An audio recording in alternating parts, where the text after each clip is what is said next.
तो finally 2765 kilometre चलने के बाद हमारी गाड़ी की फर्स्ट सर्विस के लिए हम अपने गाड़ी को लेकर के आ गए हैं महिंद्रा की सर्विस सेंटर पे। हम आपको इस वीडियो में बताएंगे कि सर्विस सेंटर में जाने के बाद यानी कि फर्स्ट सर्विस कंप्लीट होने के बाद क्या क्या हमारी गाड़ी में नया देखने को मिला, हमारी गाड़ी ज़्यादा माइलेज दे रही है या फिर नहीं दे रही है, और सर्विस सेंटर में क्या क्या होता है ये भी हम आपको पूरी जानकारी देंगे।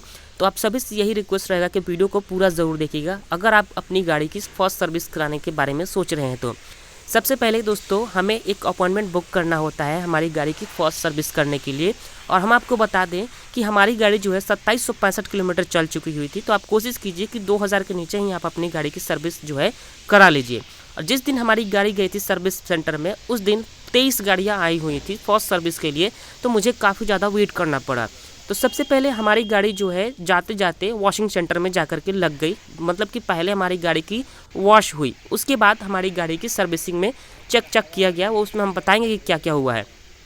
यहाँ पर दोस्तों हमारी गाड़ी की अभी वॉशिंग चल रही है, जो कि हमारी गाड़ी को हाइड्रोलिक से उठा करके वॉश नहीं किया जा रहा है, जिसकी वजह से नीचे वाले पार्ट को अच्छे से क्लीन नहीं किया गया है। जैसे आप देख पा रहे हो नीचे से ही हाथ लगा करके क्लीन किया जा रहा है। अगर इसको हाइड्रोलिक प्रेशर द्वारा गाड़ी को उठाया जाता तो नीचे वाला जो पार्ट था वो अच्छे से क्लीन हो जाता, लेकिन दोस्तों ऊपर का जो पार्ट है वो अच्छे से क्लीन हुआ है। बाकी इंटीरियर की मैं बात करूं तो इंटीरियर में एयर प्रेशर द्वारा डस्ट को निकाला जा रहा था, जबकि एयर प्रेशर से नहीं निकाला जाता है, वैक्यूम क्लीनर का इस्तेमाल किया जाता है।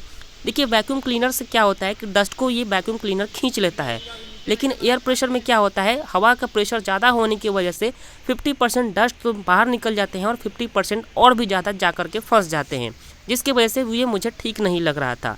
बाकी दोस्तों ये क्लीनिंग प्रोसेस जो था बाहर से वो एकदम अच्छा था, एयर जो कि पानी का प्रेशर था ये भी अच्छा था, और बाहर से हमारी गाड़ी क्लीन जो है बढ़िया तरीके से हो चुकी थी। अब पानी का प्रेशर से पूरा क्लीन होने के बाद हमारी गाड़ी को सूखने के लिए बाहर की तरफ लगा दिया गया, जो कि धूप में था। उसके बाद यहाँ पर गाड़ी की सफाई चल रही थी, यानी कि सूखे कपड़े से गाड़ी को पोंछा जा रहा था। ये सारा प्रोसेस कंप्लीट होने के बाद हमारी गाड़ी चल चुकी थी सर्विस के लिए। अब सर्विस में क्या क्या हुआ आइए इसके बारे में भी जान लेते हैं। सबसे पहले बोनट ओपन करके आप यहाँ पर देख पा रहे हो बोनट में भी एयर प्रेशर द्वारा क्लीन करने की कोशिश की जा रही थी, लेकिन ये भी प्रोसेस मुझे ठीक नहीं लग रहा था, क्योंकि मैंने आपको पहले ही बता दिया एयर प्रेशर मारने के बाद धूल मिट्टी आधा बाहर नहीं आता है और आधा उसी में फंस जाता है। यहाँ पर भी वैक्यूम क्लीनर का इस्तेमाल होता तो ज़्यादा बेटर होता। तो लगभग 2 से 3 मिनट तक लगातार एयर प्रेशर मारा जा रहा था और अच्छे से क्लीन करने की कोशिश की जा रही थी। ये सारा एयर प्रेशर मारने के बाद लगभग हमारा बोनट जो है क्लीन हो ही चुका था। देन आफ्टर क्या हुआ आइए बताते हैं। देन गाड़ी के नीचे साइड में जितनी भी नट्स बोल्ट होती हैं उन सबको टाइट किया जा रहा था, यानी कि टायर के अगल बगल में या फिर टायर के जो भी नट होते हैं उसको टाइट किया जा रहा था। आप यहाँ पर देख पा रहे हो।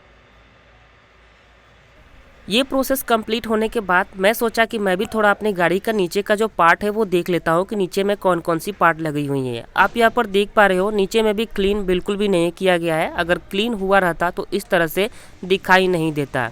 यहाँ पर आप देख पा रहे हो जितने भी नट्स बोल्ट आपको दिखाई दे रही हैं जैसे कि टायर के आसपास में वो सभी टाइट किया गया था। इसके बाद यहाँ पर बोनट ओपन करके फिर से इसको डीजल से क्लीन किया जा रहा था, जैसे कि धूल मिट्टी जो नहीं उड़ रही थी या फिर नहीं सफाई हो पा रही थी उसको चमकाने के लिए यहाँ पर डीजल का पॉलिश इस्तेमाल किया जा रहा था। आप यहाँ पर देख पा रहे हो पॉलिश इस्तेमाल करने के बाद एकदम चकाचक दिखने लगा, यानी कि हमारी गाड़ी का जो इंजन है वो बिल्कुल नया जैसा दिखने लगा। देन ये सारा प्रोसेस कंप्लीट होने के बाद हमारी गाड़ी का सॉफ्टवेयर भी अपडेट हो रहा था, जिसमें नया सॉफ्टवेयर अपडेट होने के बाद हमारी गाड़ी में एप्पल कारप्ले भी सपोर्ट करने लगा था। सॉफ्टवेयर अपडेट करने के लिए अब आपको बताते हैं पूरी सर्विस कंप्लीट होने के बाद हमें क्या क्या चीज़ नया देखने को मिला और क्या हमारी गाड़ी का माइलेज बढ़ा कि नहीं। देखिए यहाँ तक सॉफ्टवेयर अपडेट होने के बाद हमारी गाड़ी की लगभग सर्विस जो है पूरी हो चुकी है, यानी कि देखा जाए तो फर्स्ट सर्विस में सॉफ्टवेयर अपडेट और क्लीनिंग प्रोसेस के बाद हमारी गाड़ी का कुछ नट बोल्ट टाइट करने के बाद और कुछ भी नहीं हुआ था। तो इससे आप माइलेज जो बढ़ जाए इसका एक्सपेक्ट आप नहीं कर सकते हो। माइलेज बढ़ाने के लिए इंजन ऑयल चेंज करना पड़ता है, इंजन में चेक करना पड़ता है, लेकिन ऐसा कुछ भी नहीं हुआ। बाकी दोस्तों सॉफ्टवेयर अपडेट होने के बाद हमारी कार में एप्पल कारप्ले सपोर्ट करने लगा। बाकी दोस्तों हमारी गाड़ी में इसके अलावा और कुछ नहीं है, बाकी जैसा पहले चल रहा था गाड़ी अभी भी वैसी ही चल रही है, बाकी कुछ भी नहीं है। तो आइए एप्पल कारप्ले कैसे सपोर्ट करता है, एप्पल कारप्ले से कैसे हमें क्या क्या कर सकते हैं और अलेक्सा में क्या नया अपडेट आया है इसके बारे में भी जान लेते हैं। तो प्लीज़ यहाँ तक वीडियो देख लें तो प्लीज़ वीडियो को लाइक करके चैनल को सब्सक्राइब ज़रूर कर दें। तो फाइनली गाइज हमारी कार का जो सॉफ्टवेयर है वो लेटेस्ट वर्जन जो है अपडेट हो चुका है और यहाँ पर आप देख पा रहे हो एप्पल कार प्ले भी सपोर्ट कर रहा है। अभी जिस कैमरे से मैं वीडियो शूट कर रहा हूँ ये है एप्पल का आईफोन 13 प्रो मैक्स मोबाइल और देख सकते हो एप्पल कार प्ले आसानी से सपोर्ट भी कर रहा है। इसमें कौन कौन सी एप्लीकेशन मिल जाती हैं इसके बारे में पहले हम जान लेते हैं। देखिए दोस्तों, ये फ़ोन हम कॉल कर सकते हैं, महिंद्रा का एप्लीकेशन है, म्यूजिक, मैप जो एप्पल मैप है, मैसेजिंग है, सेटिंग्स है, गूगल मैप है और जो बेसिक चीज़ है वो व्हाट्सएप है और विंक म्यूजिक है, टेलीग्राम है। देखिए विंक म्यूजिक जो है हमारे फ़ोन में ऑलरेडी डाउनलोड है इसलिए ये विंक म्यूजिक भी आ चुका है, व्हाट्सएप भी आ चुका है।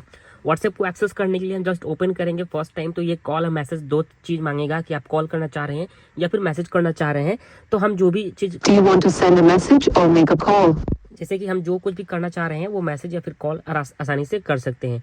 फिलहाल दोस्तों यहाँ पर एक ये बटन प्रेस करते हैं तो यहाँ पर मैपिंग भी आ जाता है। यहाँ पर सारा चीज़ जो है ये HP, petrol pump, Gupta hardware जो भी हमने अपने मोबाइल फ़ोन में सेट करके रखा हुआ था वो सारा कुछ हमें शो कर रहा है। यहाँ पर आप देख पा रहे हो 5G यहाँ पर लिख के आ रहा है, जैसे कि हमारे फ़ोन में 5G सिम लगा हुआ है तो ये 5G लिख कर आ रहा है, टाइम भी आपको इजीली दिख रहा होगा। और खास बात ये है कि हम यहाँ पर जो हमें वार्निंग पहले शो कर रहा था, जैसे कि सर्विस के लिए एक वार्निंग आ रही थी जो कि मैंने आपको पिछले वीडियो में दिखाया भी था कि हमारी गाड़ी के लिए एक वार्निंग आ रही है जो सर्विस के लिए है। अब वो वार्निंग जो है गायब हो चुकी है। देखिए जैसे अलर्ट हिस्ट्री में अगर हम क्लिक करते हैं अलर्ट हिस्ट्री पे तो नो अलर्ट दिखाएगा। आप यहाँ पर देख पा रहे हो नो वार्निंग अवेलेबल, आप यहाँ पर क्लियर देख भी पा रहे हो। ओके, और क्या क्या अलेक्सा से रिलेटेड अपडेट है इसके बारे में भी हम आपको बता देते हैं, जैसे कि सनरूफ ओपन कर सकता है कि नहीं, ड्राइवर साइड या फिर को ड्राइवर साइड का विंडो जो है वो ओपन कर सकता है कि नहीं। अलेक्सा के बारे में इससे भी जानेंगे। तो फिलहाल हमने सनरूफ को ऑलरेडी ओपन करके रखा हुआ है तो हम देख लेते हैं कि अलेक्सा ये सनरूफ को ओपन क्लोज कर पाती है कि नहीं। तो फिलहाल हम जैसे ही इसको बोलेंगे ये देखते हैं एक्सेस हो पाता है कि नहीं। I'm not quite sure how to help you with that.